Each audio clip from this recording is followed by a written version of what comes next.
TIFU by accidentally trauma bonding with my boss's dog, and now he follows me home by users Annex Giggles. So my boss brought his dog to the office. Cute golden retriever named Max. Everyone was petting him, giving him treats, whatever. I stayed chill. I don't trust dogs that trust everyone. Then lunchtime hit. I was having a rough day. I sat in the break room alone, eating sad pasta and listening to Landslide by Fleetwood Mac. Max walks in, looks at me, lays his head on my lap like he knows. I start talking to him. Not baby talk, like full on life is hard bro type beat. He sighs. For 20 minutes we just sit there in mutual emotional exhaustion. I think I cried a little. Anyway, now he follows me around the office. Growls at HR. Tries to get in my car when I leave. Today he brought me his leash. My boss is annoyed. His wife says Max sleeps near the door now and seems distant. I think I emotionally hijacked their family dog. Do I return him? Or is this joint custody now? Yeah. At a sad moment in the break room, boss's dog comforted me, and now he emotionally imprinted on me. Dog might be mine now. TIFU by renaming someone's dog by user Benji Fenwick. Today I fucked up by renaming somebody's dog. So I was at a celebration of life and a few family members I had never met were there. These people brought their dog. I didn't know whose dog he was. I was swimming as the celebration of life was at a lake, and the dog comes up to me. He didn't have a name on his collar, so I looked at him and decided he looked like a Polo Paolo, so I started calling him Paulo. I did this for the 3-day celebration until one of the owners saw what I was doing and asked why I was calling him Paulo. I said no one told me his name and he looks like Apollo. They then told me his name was Benjamin. I said sorry, he had been listening to Paulo, so I just went with it. They asked what I meant, so I walked away and called for him using Paulo. He ran right over and sat down. They then tried to call him using Benjamin. He didn't move. They tried again, nothing. Twice more they tried, nothing. Then they said Paulo and he ran right over. They gave him a middle name of Paulo that day. I'll probably never see them again, but I'll forever know their dog is now Benjamin Paulo because of me. Mini update, I was just informed he was a rescue and they changed his name to Benjamin when they got him. Maybe his name was Paulo all along. TLDR, a celebration of life, there was a dog I didn't know, couldn't find his name, called him Paulo. He then wouldn't respond to his actual name, and his name had to be changed from Benjamin to Benjamin Paulo. TIFU by electing to be Hitler's lawyer in a hypothetical scenario for my philosophy class by user Brofacing Minion. I need to preface this immediately by saying that I do not like Hitler in any way. I denounce him entirely, and I'm not sympathetic to a single thing about him. For my philosophy class, we had to come up with a scenario where we defend the indefensible. It was an exercise in morals. People went with more tame things like cannibalism and capital punishment. I decided that I would really challenge myself and came up with the hypothetical that Hitler did not kill himself in his bunker and was to stand trial in Nuremberg, and I was his lawyer. This really backfired for me, not only in the class but also my social life. The really bad part of all this is that we had to have an opposing side to defend against. I got paired with a guy who was really dumb. I don't mean to use that word in a mean way, but for some reason was in the class. Philosophy is for really smart people. His opening statement was that Hitler attacked the whole world. He fought the world. I then responded with this is a false narrative. Hitler only declared war on Poland. My opponent then proceeded to make a really weird face and adjust his AirPods. He proceeded to look around the room awkwardly. Hitler attacked the Jews. I proceeded to respond with Hitler tried to get rid of the Jews in non-lethal ways before he killed them. He then got emotional and responded with Hitler was fucking evil, bro. What's your problem? I promptly responded with evil is an abstract concept. It's not objective. I have been reading a lot of Nietzsche. The silence is deafening after I say this. It's only broken when the teacher says, alright, that's enough of this. We're going to move on now. I tried to say that I am not a fan of Hitler, but it is completely ignored because a Jewish student stormed out of the classroom. TLDR, I tried to defend the indefensible in my philosophy class and ended up impacting my life negatively. TIFU by not wearing sunscreen and getting a rare nerve reaction called hell SH and having the worst 30 hours of my life. By user OK window minus 5847. First off, before anyone reads my story, I just want to say hell's itch is not a normal sunburn itch. It is some sort of nerve reaction. For those who think I am exaggerating how debilitating this is, please go over to r/hellsitch and read some user testimonials. Here's one from 2 days ago. I've experienced acute heroin withdrawal with no medication cold turkey, as well as a kidney stone that was too big to treat ultrasonically. Those were like a stubbed toe compared to this. Anyway, here's the TIFU. Several years ago, I went to the beach for a few hours and like an idiot didn't put sunscreen on. I ended up getting a sunburn on my upper body.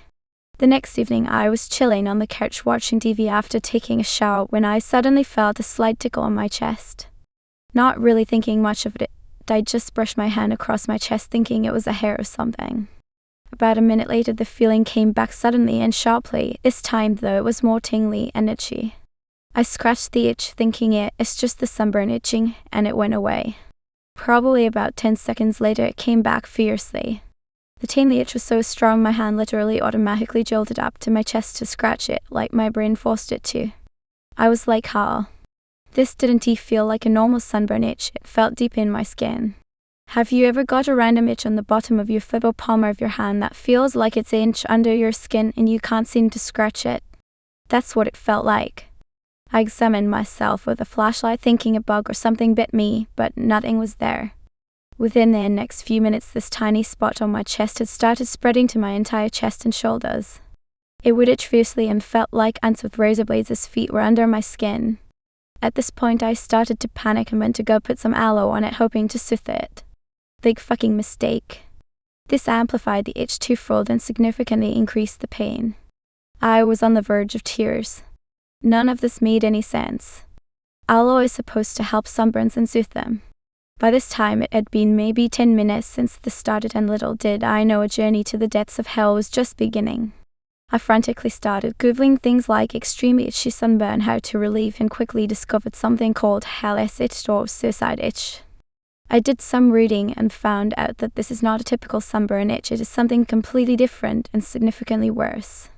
It occurs about 48 hours after a sunburn, and the itch usually begins after taking a shower. Things that typically help relieve symptoms of a sunburn, such as aloe or cream, do the polar opposite and make the symptoms much worse, while things that normally make a sunburn hurt worse, such as a hot shower, help relieve the itch. So here I was, standing in a boiling hot shower, and it was helping. Once the hot water ran out, I got out and started absolutely tweaking. The itch was so fucking bad that my brain literally forced my arms to reach up to scratch it. It was uncontrollably at this point, and I was just pacing around, tweaking out and itching. I could barely stand, it was so bad. This went on all night and all next day until the following morning. I didn't sleep at all. I had to camp out on the couch so I wouldn't keep my fiancé up all night too, because I literally could not sit still and was just crying and itching from the pain. It was so bad that I would rather relive breaking both of my legs during an accident I had as a teenager than deal with this hell on earth ever again. TLDR. Got a rare reaction to sunburn that caused a painful, uncontrollable itching sensation that incapacitated me. It was so bad that it felt like molten lava fire ants under my skin for almost 2 days. Aloe vera and itching cream amplified the symptoms. TIFU for not drinking enough water for years, by user Possession on 146. TLDR, I thought I was just unhealthy, but I was severely dehydrated. I wouldn't start drinking water until after my energy drink, around 1 p.m. Some days I would forget to drink water altogether. I had never really recognized thirst, except during intense drinking exercise or hot weather. Nobody in my immediate family drinks water. They drink tea or soda or alcohol, but no straight up water. So I thought I was fine. I was the most hydrated person I knew after all.